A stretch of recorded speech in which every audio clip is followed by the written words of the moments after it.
Winter settled over the frontier valley like a solemn hymn, each snowflake descending as if blessed by silence. The river froze in sheets of ghostly blue, and the mountains seemed to drift into the clouds, as though the world had forgotten how to move. Every breath from horse or human rose like pale incense, and the cabins of the settlement flickered with amber window light, casting narrow halos across the white earth. For Lillian Hawthorne, the winter felt like a long, unbroken confession, one made not with words but with stillness. She sat near her frost-clouded window each morning, her wool skirt brushing the floorboards, the scent of rising dough drifting through the kitchen. The routine brought a kind of peace, kneading bread, warming milk, trimming candles, sewing Sarah Bell's winter shawl. Yet beneath every gentle task lived a quiet ache, a remembrance of the fiancé she had buried 3 winters ago. Grief had not made her brittle. Instead, it shaped her into someone who carried warmth the way a lantern carries flame, careful not to let it die. Neighbors admired her beauty, her calm voice, her ability to tend wounds and soothe frightened children. Cowboys spoke kindly of her, yet she received their admiration with polite distance. Love no longer felt like an invitation, only like a memory that had overstayed. Still, she had Sarah Bell, her 15-year-old sister, whose laughter reminded the cabin that life was not finished with them. Sarah gathered pine cones for kindling and sang softly while working, unaware of how deeply Lillian depended on her small joy. Somewhere beyond the cottonwoods, a former Apache warrior named White Hawk moved through the snow with the solemn dignity of someone who had lost more than most men could name. White Hawk was 60 years old, broad-shouldered, his long white hair braided beneath a worn blanket cloak. Once, he had ridden with warriors whose names were spoken like wind across the mesas. But the tribe had scattered, weary from conflict and winter scarcity. Some had sought work on ranches, some had vanished into distant territories, and White Hawk found himself alone beneath the same sky that had once offered him belonging. He rarely entered town, not from hatred, but from the memory of eyes that judged him long before he spoke. Pride had kept him alive all his years, yet pride could not feed an orphan colt hidden in an abandoned lean-to near the creek. The colt had lost its mother early in the cold season. The creature trembled whenever the wind rattled the shingles, its ribs pressing like fragile branches beneath thin fur. White Hawk had tried feeding it roots and small scraps of hay, but winter had stolen nearly everything worth chewing.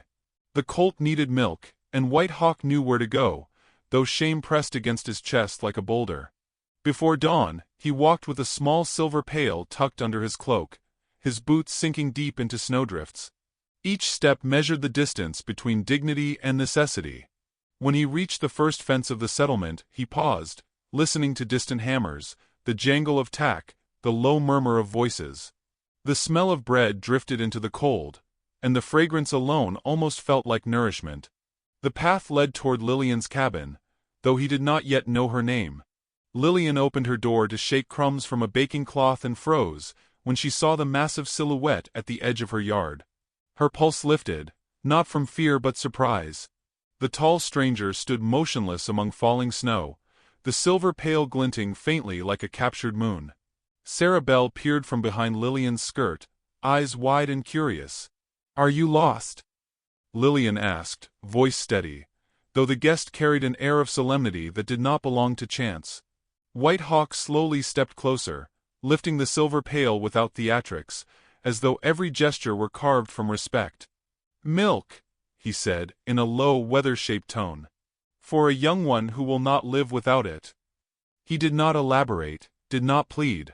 His shoulders remained square, yet the humility in his eyes spoke clearly. Asking was the last thing he wished to do. Something inside Lillian shifted, as if winter briefly warmed.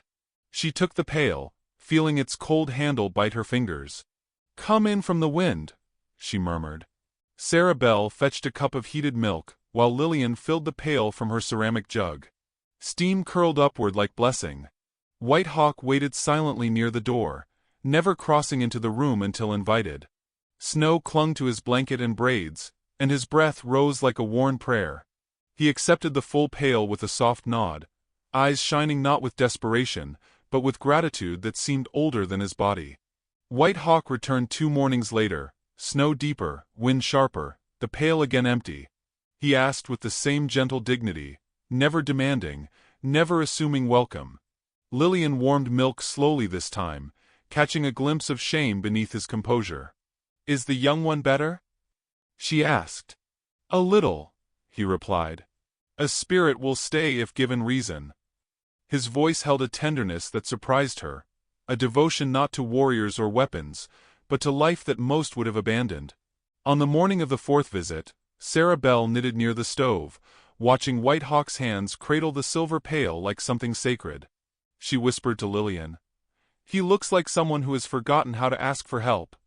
Lillian nodded, feeling the truth deepen. Yet she noticed something else.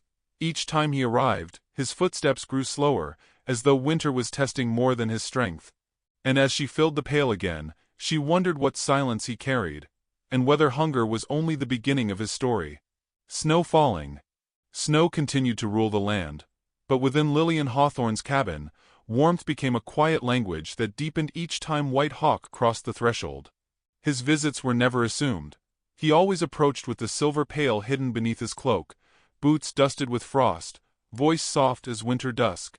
Lillian learned the cadence of his footsteps before he reached the porch, and though she did not fully understand why it mattered, her heart recognized the gentle anticipation of company that did not require performance or explanation. She served him warm milk in a tin mug before filling the pail, inviting him to sit near the stove while the kettle whispered on low flame. White Hawk kept his hands near the heat, palms broad and weathered, veins ridged like dry riverbeds. When he spoke, his words arrived like measured snowfall, not because he lacked language, but because he honored silence as part of the conversation. He told her pieces of memory. Rivers where horses once ran freely, summer nights filled with distant drums, the crackle of prairie stars that guided hunters home. Each recollection felt less like a story, and more like an inheritance from a world the settlement had chosen not to understand. Lillian listened with a depth she rarely gifted others. She did not prod or interrogate, which allowed White Hawk to speak without defending himself. In turn, she shared her own quieter grief. Days when the cabin felt too large for one woman and a sister, evenings when the wind made her feel abandoned by time. White Hawk never offered pity, only presence, and the absence of judgment felt more healing than comfort. Sarah Bell adored him unceremoniously, peppering him with questions about horses and constellations, delighted whenever he answered with gentle patience. He showed her how to braid rope, how to read animal tracks, and how to warm hands by rubbing snow briskly before approaching fire. Sarah Bell had never felt safer around a stranger. Lillian noticed the way her sister's laughter changed. Less girlish, more rooted, like a young tree finding soil. But the valley did not permit quiet friendship without scrutiny. Townsfolk noticed the towering figure traveling the same path each morning. A ranch hand named Finn startled his mule, and claimed the sight of White Hawk carried an omen. By afternoon, the tale grew. The widow was supplying an entire tribe, perhaps aiding rebellion. Someone whispered this to Reverend Boone, whose sermons had always favored fear over curiosity. He approached Marshal Donovan Reeves with measured urgency, voice trembling with self-importance. "A widow gives shelter to an Apache nearly every day," Boone insisted, as if describing sin become frostbite. "Either she is foolish or he is dangerous. Both concern me." The marshal respected nuance more than panic, yet gossip gathers like dry brush awaiting spark. He saddled his horse and rode toward the Hawthorne cabin, hoping the matter would prove simpler than Boone feared. When he reached the porch, the kettle was humming, and White Hawk sat quietly inside, hands around the tin mug, steam feathering across his face while Lillian filled the silver pail. Marshal Reeves removed his gloves and stepped inside. "Cold morning, Miss Hawthorne," he greeted, eyes drifting toward White Hawk without hostility, but with the alertness of someone trained to anticipate conflict. White Hawk rose instinctively, his height filling the room without force. He set the mug down before speaking. "I will step outside if needed," he said, voice respectful but weary. "Sit," Lillian urged softly. "There is no trouble here." Marshal Reeves studied her for a moment, understanding that this woman's grace was not naive. Still, he felt obligated to address the matter. "The town has questions," he admitted. "They want to know why a widow offers milk to a man they do not trust." Fear grows louder when winter gives nothing else to talk about. Lillian's gaze did not waver. "I give him milk because a young creature needs to live," she said. "Fear should not outweigh compassion. And kindness is not contraband." White Hawk inclined his head, almost grateful she spoke what he could not voice without sounding defensive. The marshal looked between them and sighed. "I do not forbid you from helping him," he said. "But the town watches. And people draw conclusions faster than we can correct them." His eyes softened. "Still, I see no harm here." When the marshal left, Sarah Bell closed the door with a sharp exhale, muttering that gossipers had too much free time. White Hawk stared into the flames for several breaths, his expression unreadable. "I do not wish to cause you trouble," he murmured. "When people fear me, they remember battles I never started and stories I never told." "Trouble is not caused by asking for milk," Lillian answered. "Trouble is caused when neighbors forget what mercy looks like." After that evening, White Hawk visited less often. Not because the colt needed less, but because every step toward the cabin now felt like an accusation he could not erase. He walked at dawn to avoid eyes, sometimes brushing frost from the porch rail rather than knocking, reluctant to disturb her peace. Lillian sensed the shift, and though she said nothing, the quiet absence became heavier than snowfall. One morning, she asked him to stay longer for fresh bread and stew. He hesitated, torn between gratitude and caution. "You owe me nothing," he said. "And I owe you the dignity of not making your kindness a burden." "Burden is when a heart is shut," Lillian replied. "Warmth shared is never a burden." That night, lanterns glowed across town as Reverend Boone repeated his warnings to a circle of eager listeners. He claimed that a woman drawn to an Apache would abandon the sanctity of her own people. The words were outrageous, yet outrage traveled quickly, latching onto those who longed for scandal more than truth. The next afternoon, Deputy Amos Kincaid rode past the Hawthorne cabin and paused long enough to observe White Hawk carrying the silver pail toward the woods. Amos later exaggerated the sight to ranch hands, insisting the widow was feeding warriors in hiding. Within hours, stories stretched into wild invention. Lillian sensed a turning in the air, like the moment before a storm when temperature drops and nothing announces itself except tension. She watched White Hawk disappear into the timber with the pail, and felt an ache she could no longer name as simple. For the first time since he arrived, she wondered what would happen if hunger returned not only to the colt, but to the fragile peace that friendship had created. Snow drifted past her window in restless spirals, and she suddenly understood that winter listened when secrets grew. Winter deepened until the horizon disappeared inside a whirling veil of white, and the sky seemed to forget where earth ended. Wind scraped across the roofs like restless hands, rattling shutters, and carrying the muffled groans of old trees bending beneath heavy ice.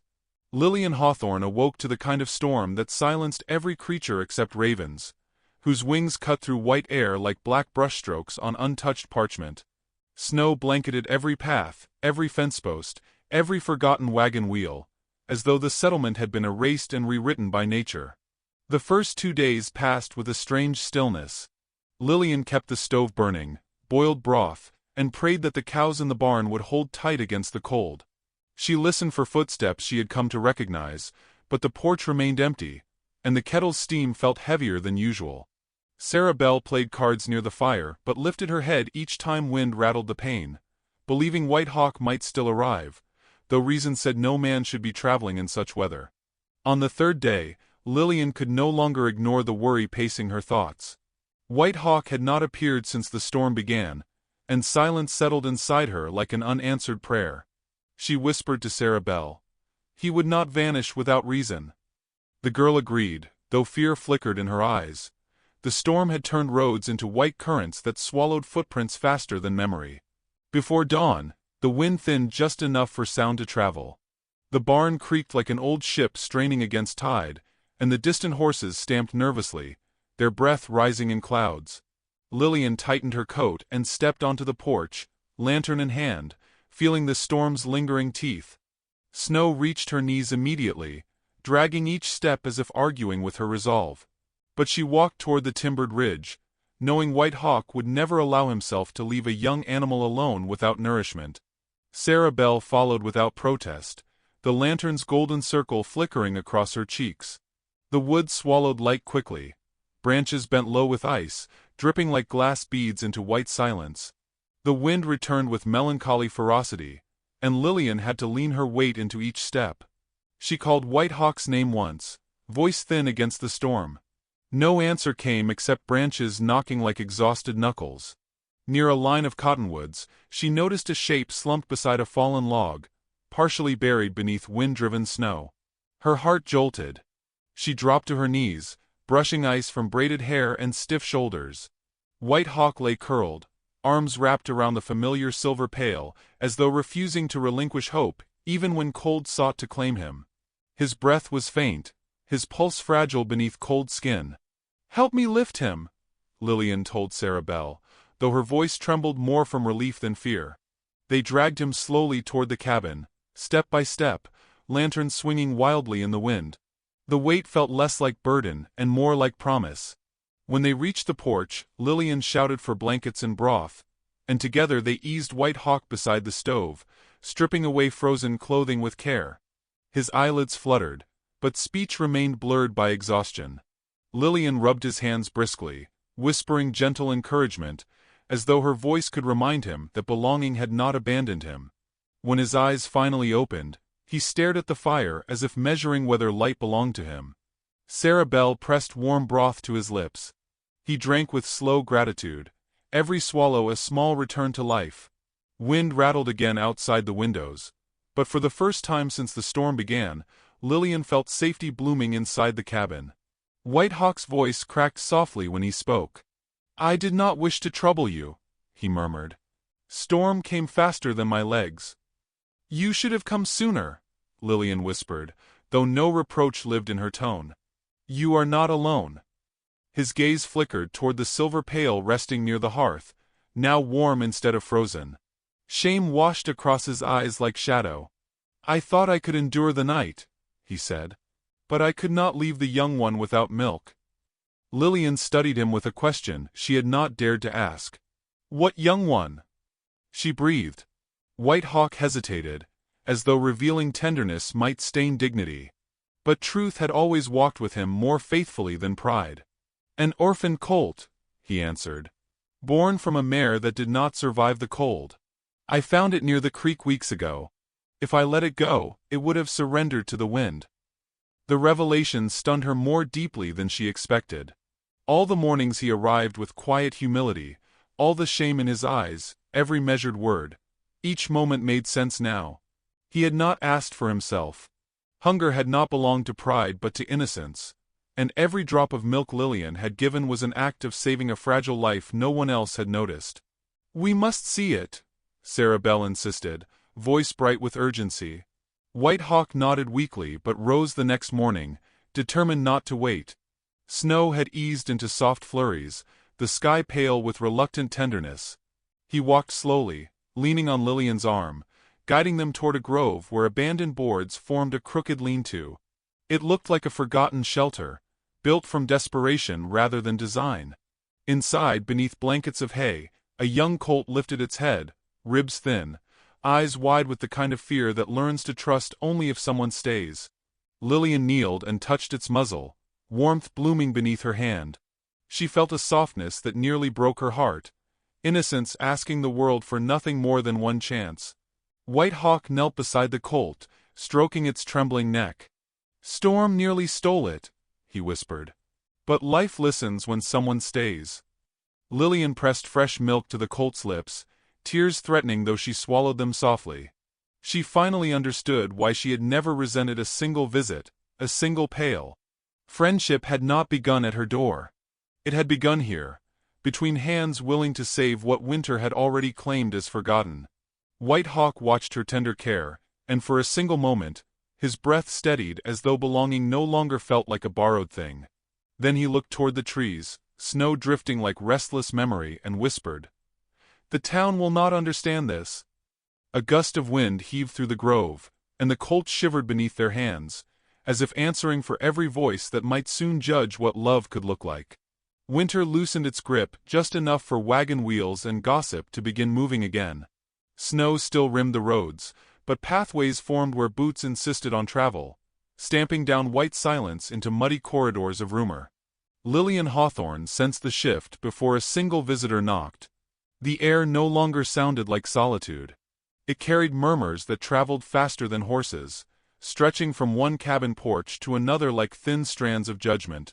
White Hawk continued to come cautiously, though each visit felt heavier, as if kindness now required secrecy. The silver pail rested against his hip like both necessity and confession. One afternoon, Sarah Bell chased firewood chips across the yard when Reverend Boone appeared, tall hat dusted with frost, eyes bright with conviction, not warmth. He did not greet her or inquire about the horses. Instead, he studied Lillian with the solemnity of someone preparing to weigh a soul. "The town is worried," he announced, tone neither gentle nor cruel. "A widow must guard her reputation more carefully than her hearth." Lillian answered without bowing. "I share milk with a man who nourishes a young creature. Kindness deserves no rumor."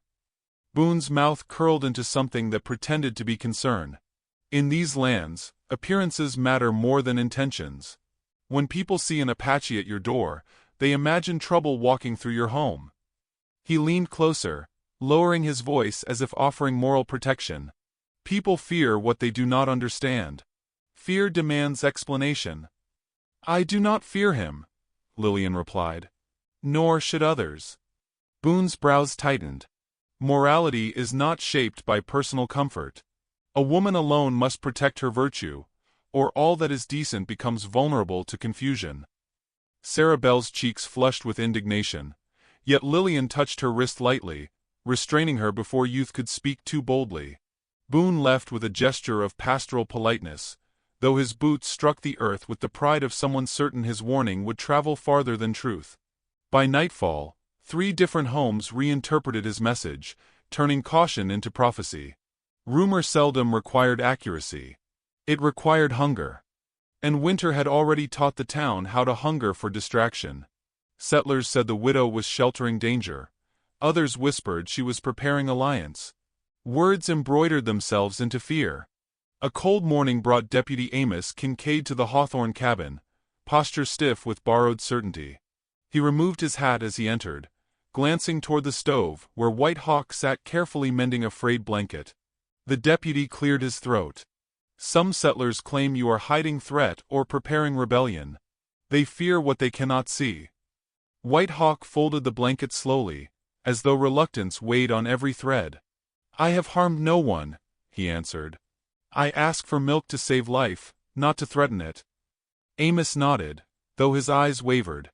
"Fear does not ask permission to grow," he confessed. "People speak more loudly than truth." Lillian stepped forward, voice steady as a lantern flame. "The colt would have died without help. We nurse it because compassion does not inquire about borders." Amos sighed. "Marshal Reeves will visit soon. He cannot ignore unrest. He respects you, Miss Hawthorne, but townsfolk expect reassurance." Later that afternoon, Marshal Donovan Reeves arrived on horseback, his coat rimmed with wind, expression heavy with duty rather than suspicion. He accepted warm tea but did not sit. "Rumor has become wildfire," he admitted. "I will not punish kindness, yet I must quiet unrest. I ask that White Hawk limit his presence near the settlement until tempers settle." White Hawk rose, silent but dignified, as though he had already prepared for such instruction. "I will go before dawn," he said. Lillian's heart tightened behind a breath she could not release. Marshal Reeves lifted a hand gently. "I do not command exile. I simply need calm. Appearances have become louder than actions." White Hawk nodded in solemn gratitude, though his eyes drifted toward the hidden shelter where the colt waited. "I will still care for the young one," he promised softly, "but I will not risk bringing unrest to her home." The silver pail rested near the door, empty, and in that moment it ceased to be an object of need and became a symbol of humiliation he wished to return. That night, Lillian found the pail on her porch, polished and left with quiet finality. Snow gathered around it like mourners. She traced the rim with trembling fingertips, feeling the loss as if it belonged to something more intimate than inconvenience. The absence did not feel like departure alone. It felt like a page closing before she could learn the rest of the story. Sarah Bell whispered, "We did nothing wrong." Lillian nodded, but truth could not dissolve ache. "Sometimes," she murmured, "rightness is not enough to quiet the world." The next morning, Lillian walked to the colt's shelter to deliver milk herself. The animal nuzzled into her coat, hungry yet trusting. White Hawk appeared from behind the tree line, breath misting under pale light, eyes grateful yet distant. He did not step forward as guest. He stood like a caretaker preparing for farewell. "I will tend from afar," he said. "Yesterday taught me that even survival can look suspicious." She tightened her shawl. "They do not understand you. They do not understand this bond." White Hawk lifted a handful of hay toward the colt. "Understanding is not required for decency. But fear speaks louder than grace." His hand brushed the colt's neck, and the animal leaned into him with devotion, as if remembering rescue. Lillian watched, heart swelling with tenderness that frightened her with its clarity. She had not invited transformation, yet it had arrived without permission. A deep stillness formed between them, the kind that felt like unfinished promise. Then White Hawk turned toward the trees, ready to disappear as quietly as he had once arrived. Before he stepped into shadow, he paused and looked back, voice carrying the weight of prophecy. "If fear separates us again," he whispered, "the colt will not be the only one left wandering." The last of winter thawed slowly, as if spring were uncertain whether it deserved entrance. Snow no longer ruled the land with iron silence, yet patches of white still clung to shaded hollows and creek bends like old worries refusing to dissolve. Lillian Hawthorne woke to the sound of restless wind slipping beneath the cabin door, and for a moment she wondered if the storm had returned in spirit. She walked to the porch with a mug of warm tea, and looked across the field where frost glimmered like unfinished memory.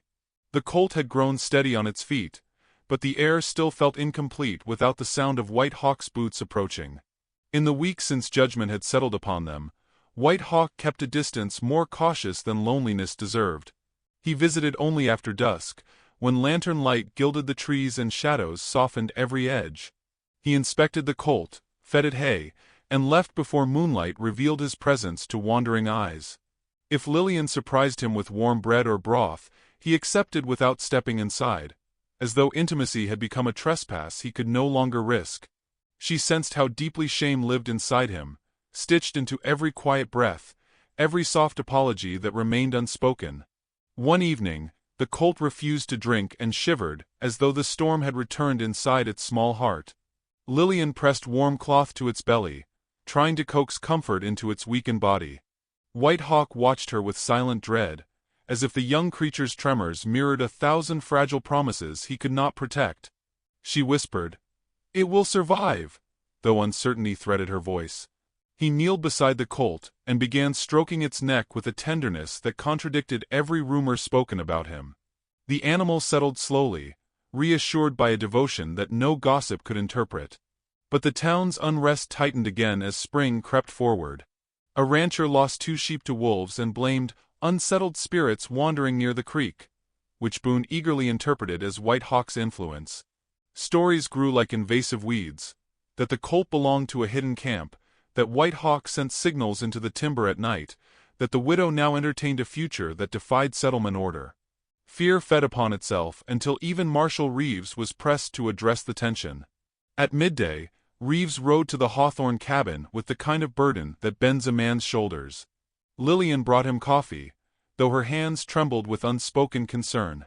The marshal stood near the door, eyes trained upon the colt's lean-to in the distance. "The gossip is becoming its own storm," he said. "I do not believe it, but I must quiet the town before fear becomes violence." Lillian steadied herself. "What do they want?" Reeves looked away. "They want proof that you are not harboring danger. And some want the animal removed. They claim it is evidence of disobedience." Her voice sharpened. "Life does not become unlawful simply because it was rescued." Reeves nodded slowly. "I agree. But I have seen men lose reason over less." He set down his mug, regret swimming behind composure. White Hawk must meet with me at first light. If he refuses, tempers will escalate.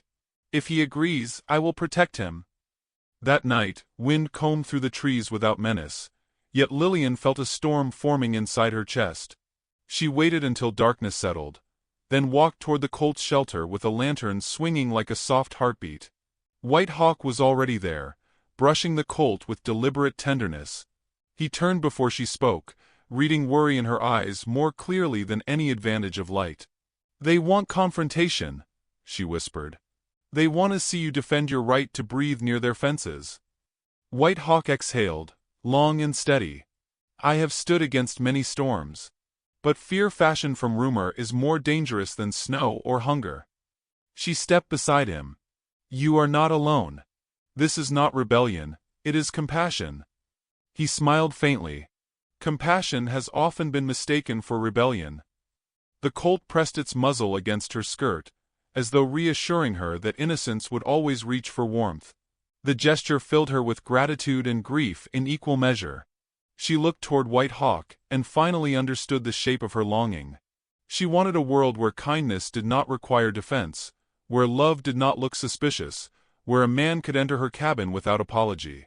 She had not asked for destiny, but it had entered her home like winter breath and now refused to leave. At dawn, the air tasted sharper than usual, as if the earth sensed tension. Marshal Reeves stood near the creek with 2 deputies and a handful of townsfolk who had come uninvited, hoping for spectacle. Reverend Boone watched with folded arms, gaze stern, prepared to interpret any gesture as proof of sin.